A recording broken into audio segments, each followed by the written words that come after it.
Good morning, class. Good morning, all of you. Good morning, good morning.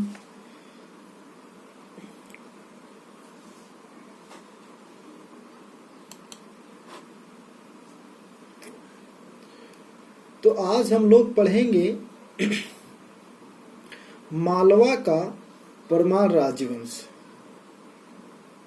Malwa का परमार राजवंश अर्थात कह सकते हैं जो परमार राजवंश है पूर्व मध्यकाल में, जो पूर्व मध्यकाल इतिहास का जो पूर्व मध्यकाल है उसमें जो मालवा का परमार राजवंश है उसका क्या इतिहास है, उसमें कौन से महत्वपूर्ण शासक हुए, उनकी क्या उपलब्धियां रही, कैसे उन्होंने साहित्य और संस्कृति के क्षेत्र में योगदान दिया, उनकी क्या राजनीतिक उपलब्धियां रही। एक प्रकार से मालवा का जो परमार राजवंश है उसका क्या संक्षिप्त इतिहास है जो आपके सिलेबस की दृष्टि से महत्वपूर्ण है, उसी को आज हम इस क्लास में जानेंगे। ठीक है, मालवा राजवंश को, मालवा का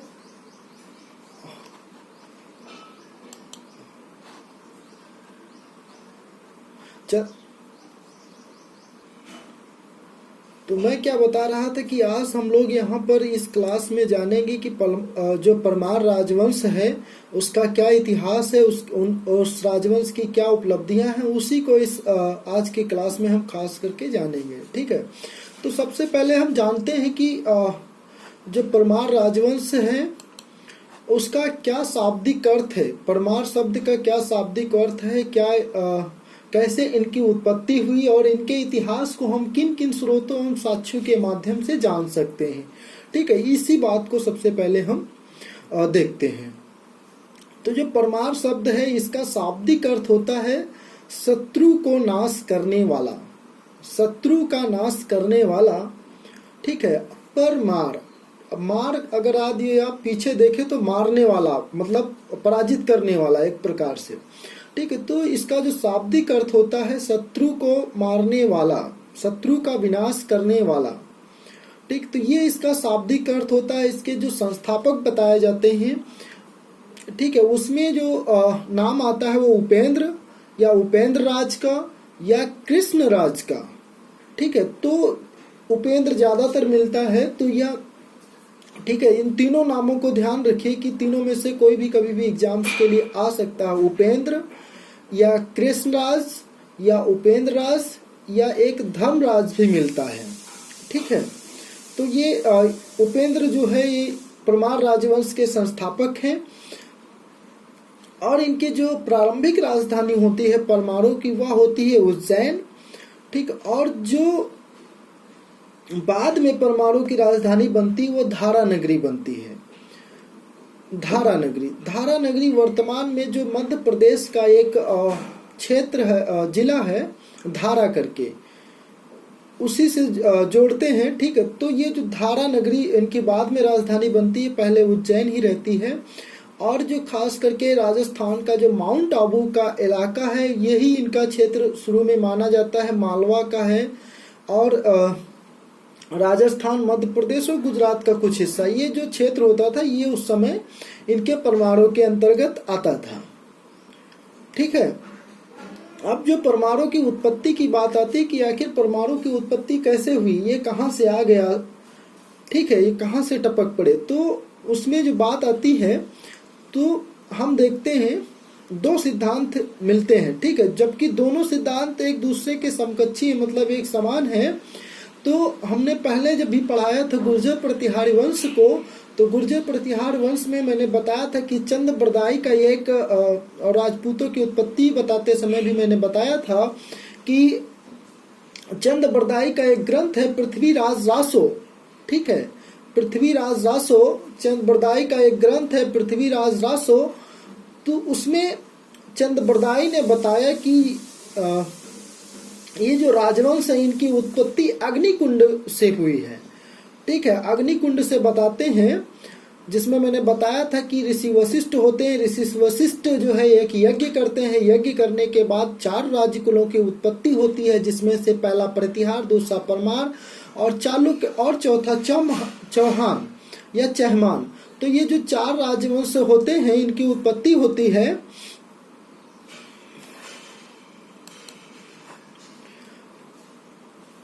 ये जो 4 राजवंश होते हैं इनकी उत्पत्ति होती है। तो इस सिद्धांत को हम पहले भी बता चुके हैं, तो आप ध्यान रखिए। तो इससे बताया जाता है कि ये अग्निकुंड से परमाणु की उत्पत्ति हुई, ठीक है, चंद बरदाई के अनुसार। एक और सिद्धांत है जो इसी से मिलता जुलता सिद्धांत है, वह पद्म गुप्त की रचना है नौशांक चरित। वह पद्म गुप्त की कृति है नौशांक चरित। उसमें भी अग्निकुंड से संबंधित ही सिद्धांत है और एक प्रकार से उसी का थोड़ा सा समर्थन किया गया है जो पहले चंद्रबरदाई का सिद्धांत था। तो उसी से मिलता जुलता इसमें भी सिद्धांत है, अग्निकुंड से संबंधित है पद्म गुप्त का नौशांक चरित। तो इसमें भी अग्निकुंड की कथा को ही बताया गया है, लेकिन ये इसमें थोड़ा सा डिफरेंट है, ठीक है, इसमें थोड़ा सा अलग बताया गया, अलग तरीके से बताया गया है। तो इसमें बताया गया है कि एक ऋषि वशिष्ठ होते हैं, उनकी एक गाय होती है और उनकी गाय को विश्वामित्र नामक व्यक्ति चुरा लेता है। चुराने के बाद क्या करते हैं, ऋषि वशिष्ठ आबू नामक पर्वत पर, माउंट आबू जो राजस्थान का इलाका है, उस पर्वत पर एक यज्ञ करते हैं ऋषि वशिष्ठ। और ऋषि वशिष्ठ यज्ञ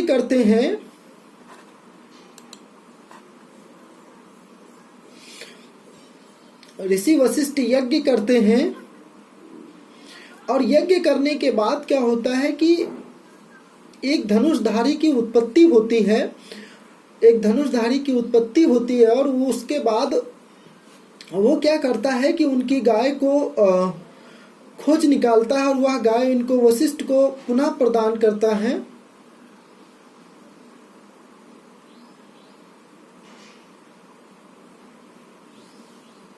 ही रहते हैं।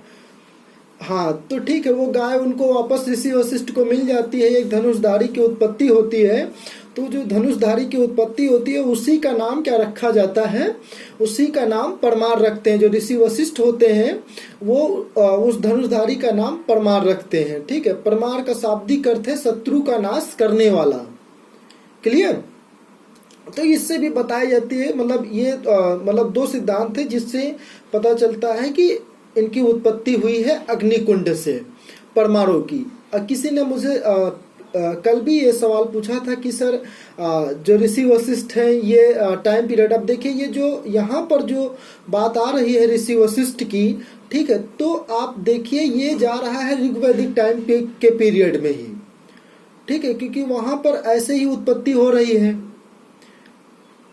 ठीक। तो ये काफी प्राचीन काल में कथा चली जा रही है, ठीक है। तो इस वजह से इस पर विश्वास नहीं करते हैं इतिहासकार लोग, जो भी विद्वान है वो, क्योंकि ये सब जो बताया गया है एक प्रकार से दैवीय तरीके से जोड़ करके चीजों को बताया गया है, इनकी जो उत्पत्ति है, ठीक है। हालांकि तो आप इसका विशेष कोई मतलब नहीं, आप केवल इतना ध्यान रखिए कि ये इस तरीके से इनकी उत्पत्ति बताई गई है, ठीक है।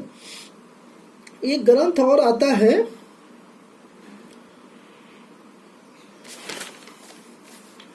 हलायुद्ध की, एक हलायुद्ध करके कवि हुए हैं जो वाकपुत मुंज के दरबार में, तो उन्होंने पिंगल सूत्रवृत्त पर एक टीका लिखी है, ठीक है। तो उसमें जो है इनको ब्रह्म, क्षत्रिय और कुलीन बताया है परमाणु को, ठीक। तो यही 3 खास करके बिंदु मिल रहे हैं इस संदर्भ में। अब इसमें जो क्रमशः जो शासक आ रहे हैं उनको भी थोड़ा सा आप जान लीजिए, फिर हम बात करते हैं उत्पत्ति के संदर्भ में। सबसे पहले जो उपेंद्र शासक होते हैं, संस्थापक जिनको कहते हैं, उसके बाद में वैर सिंह प्रथम है, फिर सियक प्रथम है, फिर वाकपति प्रथम है, फिर वैर सिंह द्वितीय है, फिर सियक द्वितीय है, फिर इसके बाद सियक द्वितीय के 2 पुत्र होते हैं क्रमशः, ठीक है। उसको मैं नोट्स भेज दूंगा आपको, तो देख लीजिएगा, ठीक है, जो भी। किताब का नाम है, भेज देंगे आपको। ठीक है, सियक द्वितीय हुए, सियक द्वितीय के ही पुत्र होते हैं वाकपत मुंज और सिंधराज। ठीक है, फिर सिंधराज के जो पुत्र होते हैं वो होते हैं राजा भोज। ठीक, तो ये भी उपेंद्र राज नाम ध्यान रखिए, और उसके बाद के जो शासक हैं उनको ध्यान रखने की ज्यादा आवश्यकता नहीं, लेकिन सियक द्वितीय से थोड़ा सा ध्यान रखिए। फिर सियक द्वितीय के कौन पुत्र हुए उनको ध्यान रखिए, जिसमें से वाकपुत मुंज और सिंधुराज, और तीसरा शासक जो महत्वपूर्ण है वो भोज है। ये 3 नाम ध्यान रखिए, ये 3 नाम ध्यान रखिए। ठीक है, अब उत्पत्ति की जो बात करते हैं कि कैसे इनकी जो है इनके उत्पत्ति को हमने देखा, फिर उत्पत्ति के साथ साथ और हम किन स्रोतों के माध्यम से इनके इतिहास को जान सकते हैं, कैसे समझ सकते हैं परमाणु के इतिहास को, तो उसमें 2 प्रकार के स्रोतों की बात आती है। ठीक है, एक है अवलिकीय साक्ष्य और दूसरा है साहित्यिक स्रोत। ठीक है, या साहित्यिक साक्ष्य। ठीक है, एक अवलिखीय साक्ष्य और दूसरा है साहित्यिक साक्ष्य। तो अवलिखीय साक्ष्य में जो प्रमुख रूप से कुछ अवलेखों के नाम आते हैं, इसमें है सियक द्वितीय का जो अवलिखीय साक्ष्य है, इसमें सियक द्वितीय का हर्षेल अभिलेख है। इसमें सियक द्वितीय का हर्षेल अभिलेख है। इसमें जो परमार राजवंश है उनके प्रारंभिक जीवन या प्रारंभिक इतिहास को ही बताया गया है। ठीक है, इसके बाद इसमें जो दूसरा अभिलेखीय साक्ष्य है वह है वाकपुत मुंज का उज्जैन अभिलेख है। वाकपुत मुंज का उज्जैन अभिलेख है। फिर इसके बाद इसी कड़ी में एक राजा भोज के बांसवाड़ा तथा बेतमा के अभिलेख हैं। राजा भोज के बांसवाड़ा तथा बेतमा के अभिलेख है, और इसी कड़ी में फिर अगला अभिलेख है उदयादित्य का उदयपुर प्रशस्ति अभिलेख। ठीक है, जो ये उदयादित्य हैं ये भी इसी वंश के शासक होते हैं, राजा भोज के बाद शासक बनते हैं। ठीक है, तो ये उनका जो उदयादित्य का उदयपुर प्रशस्ति अभिलेख है। इसके बाद इसमें एक और अभिलेख मिलता है लक्ष्मण देव की नागपुर प्रशस्ति। लक्ष्मण देव भी इसी वंश के शासक होते हैं। ये सब अंतिम छोटे छोटे मतलब कम महत्वपूर्ण शासक हुए हैं। ठीक है, इनको जानने की आवश्यकता ज्यादा नहीं है। तो ये जो अभिलेख है इनके द्वारा भी परमार राजवंश के विषय में जानकारी मिलती है। ठीक है, जिसमें जो वाकपुत जो उदयपुर का जो अभिलेख है, प्रशस्ति अभिलेख है उदयादित्य वाला, ये थोड़ा सा ज्यादा महत्वपूर्ण है।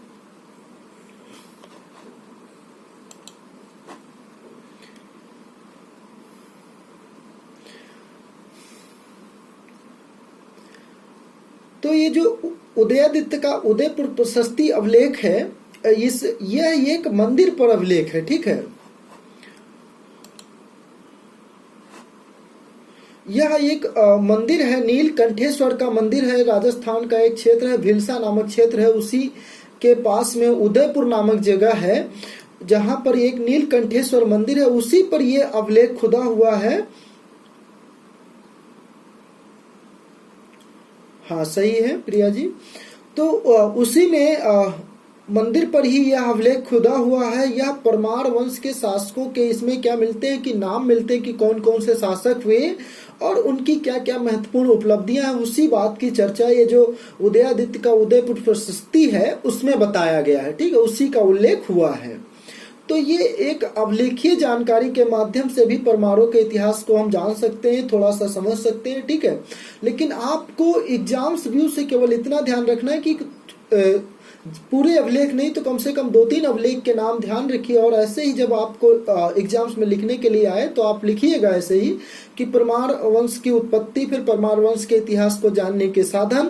ठीक है, जिसमें अभिलेखीय साक्ष्य और दूसरा साहित्यिक साक्ष्य। ठीक है, जो साहित्यिक स्रोत की बात आती है तो मैंने अभी इसके पहले भी एक बता दिया आपको, पद्म गुप्त का नौशांक चरित है।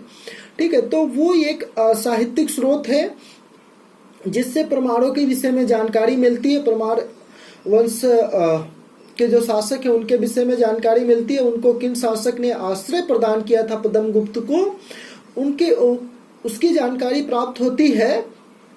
इसी के बाद इस कड़ी में जो दूसरा महत्वपूर्ण साहित्यिक स्रोत है वो है जैन लेखक मेर तुंग। एक जैन लेखक होते हैं मेर मेरु तुंग, उनका किताब है प्रबंध चिंतामणि। प्रबंध चिंतामणि इससे भी विशेषकर परमार राजवंश और जो गुजरात के चालुक्य शासकों के साथ इनका जो थोड़ा सा युद्ध वगैरह होता है, सारी चीजें होती है, तो उसी के जो संबंध है उसी की विशेष जानकारी जो जैन लेखक मेरुतुंग का प्रबंध चिंतामणि है उसमें मिलता है। ठीक है, तो जो चालुक्य और परमाणु के बीच का संबंध है वो इस ग्रंथ में मिलता है, प्रबंध चिंतामणि में। ठीक है, इसके बाद एक मुगल काल में बहुत ही महत्वपूर्ण स्रोत लिखा गया, बहुत ही महत्वपूर्ण ग्रंथ लिखा गया, जो कहते हैं कि मुगल काल का बहुत बड़ा इतिहासकार, एक वैज्ञानिक इतिहासकार है, वो है अबुल फजल। ठीक है, आप लोगों ने नाम भी सुना होगा अबुल फजल। अबुल फजल ने अकबरनामा नामक ग्रंथ लिखा। अकबरनामा नामक जो ग्रंथ लिखा उसको 3 पार्ट में लिखा, प्रथम पार्ट और द्वितीय पार्ट और तृतीय पार्ट। तृतीय पार्ट को ही आईने अकबरी कहा गया। ठीक है, आईने अकबरी। तो आईने अकबरी में ही अबुल फजल ने परमाणु के विषय में भी लिखा। उसमें बताया कि जो राजा भोज हैं उनके दरबार में, यस सर, तो उसमें बताया कि जो राजा भोज है उनके दरबार में 500 कवि निवास करते थे। ठीक है, तो आईने अकबरी को काफी प्रामाणिक स्रोत माना जाता है। तो उसमें बताया गया कि राजा भोज के दरबार में 500 कवि निवास करते थे। इससे पता चलता है कि राजा भोज कितना विद्वानों का आश्रय दाता था और कितना साहित्य में रुचि रखता था। ठीक है, खैर मैं आगे उसकी चर्चा करूंगा। तो इसमें भी जानकारी मिलती है और यह भी नाम, इन दोनों के भी नाम मिलते हैं। अलबर्नी का जो तहकीकी हिंद है इसमें भी चर्चा आई है परमाणु की। ठीक है, हालांकि किताब में केवल नाम लिखा हुआ है कि अलबर्नी की किताब में भी मिलता है, अलबर्नी भी चर्चा करता है। और जो तारीख फरिश्ता है, ठीक है, जो उसकी किताब है तारीख फरिश्ता, तो फरिश्ता भी परमाणु के विषय में कुछ बातचीत करता है।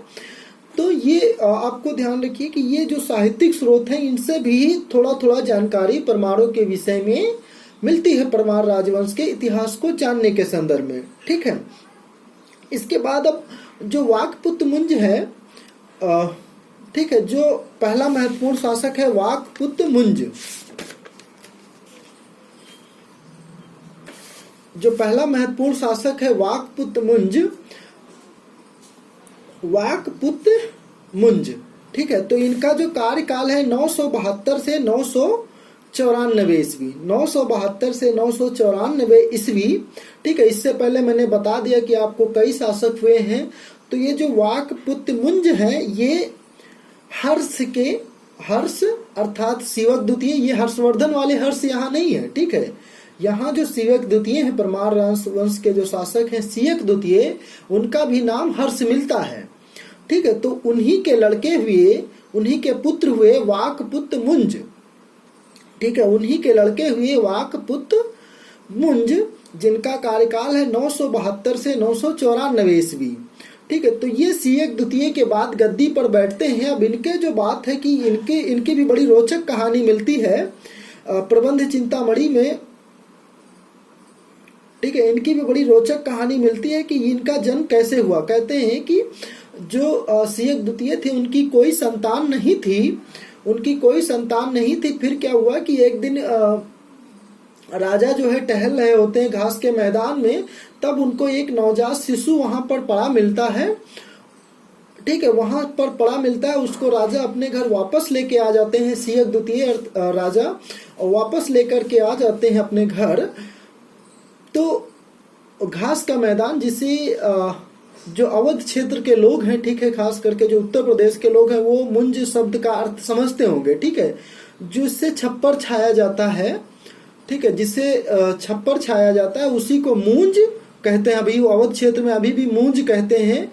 और आपकी टोकरी भी उससे बुनी जाती थी पहले, मूंज से। ठीक है, हालांकि अब प्लास्टिक की टोकरी वगैरह आ गई हैं। ठीक है, तो वो अलग कॉन्सेप्ट है। तो कहते हैं कि उसी घास के मैदान में ये वाकपुत्र मुंज पड़े हुए मिले थे।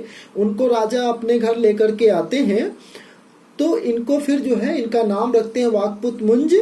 इसी के नाम पर, मतलब मूंज के नाम पर ही इनका नाम पड़ता है वाकपुत्र मुंज। ठीक है, इसी समय क्या होता है कि जो सिंध राज की पत्नी है वह भी एक दूसरे पुत्र को जन्म देती है। ठीक है, इसी समय जब वो लेकर के आ जाते हैं, उसके बाद वो उनकी जो सियक द्वितीय की पत्नी है वह भी एक पुत्र को जन्म देती है, तो अब उसका नाम रखते हैं सिंधुराज। सिंधुराज, ठीक है, सिंधुराज।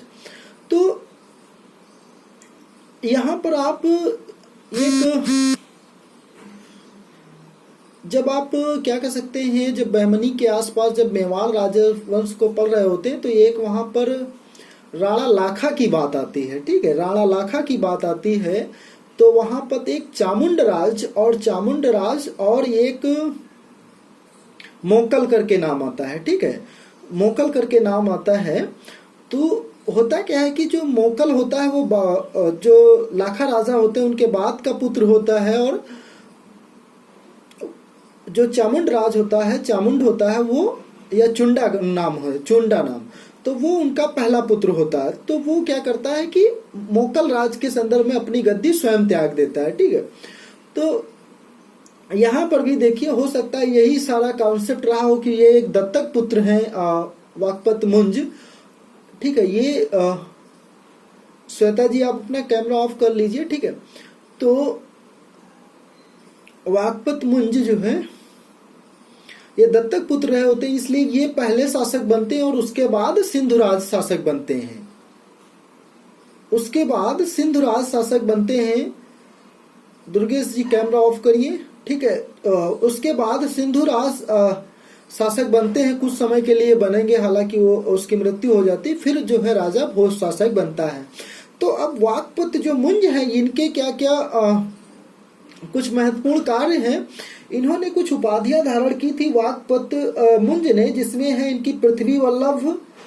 वाकपत मुंज की जो उपाधि है पृथ्वी वल्लभ, श्री वल्लभ और अमोघ वर्ष। ठीक है, ये इनकी महत्वपूर्ण उपाधियां थी। अब ये क्या करते हैं कि जो कलचुरी के शासक होते हैं, युवराज द्वितीय से इनका संघर्ष होता है। कलचुरी के जो शासक होते हैं इनसे इनका संघर्ष होता है वाकपत मुंज का। ठीक है, तो ये युवराज द्वितीय को पराजित करते हैं और उनकी जो राजधानी होती, कलचुरी शासक को की जो राजधानी होती है त्रिपुरी। ठीक है, इसमें जो दो शासक हुए वो बहुत महत्वपूर्ण है कलचुरी राजवंश में। एक तो गंगेदेव, एक लक्ष्मीकर्ण। ठीक है, गंगेदेव और लक्ष्मीकर्ण कलचुरी राजवंश में महत्वपूर्ण, ये चेदी वंश और कलचुरी वंश भी कहते हैं, तो उसमें महत्वपूर्ण है। ठीक है, जो लक्ष्मीकर्ण होता है सर्वप्रथम, जो लक्ष्मीकर्ण होता है वो सर्वप्रथम पूर्व मध्य काल में स्वर्ण सिक्के जारी करता है। ठीक है, ये क्वेश्चन बहुत ही महत्वपूर्ण है, आप सभी ध्यान रखिए। जो लक्ष्मीकर्ण होता है पूर्व मध्य काल में सर्वप्रथम वही स्वर्ण सिक्के जारी करता है। ठीक है, तो ये जो कलचुरी शासक है युवराज द्वितीय, इसको क्या करते हैं, वाकपत मुंज पराजित करते हैं। ठीक है, वाकपत मुंज पराजित करते हैं। वाकपत मुंज के विषय में यह भी कहा जाता है कि इन्होंने हूणों के साथ भी संघर्ष किया और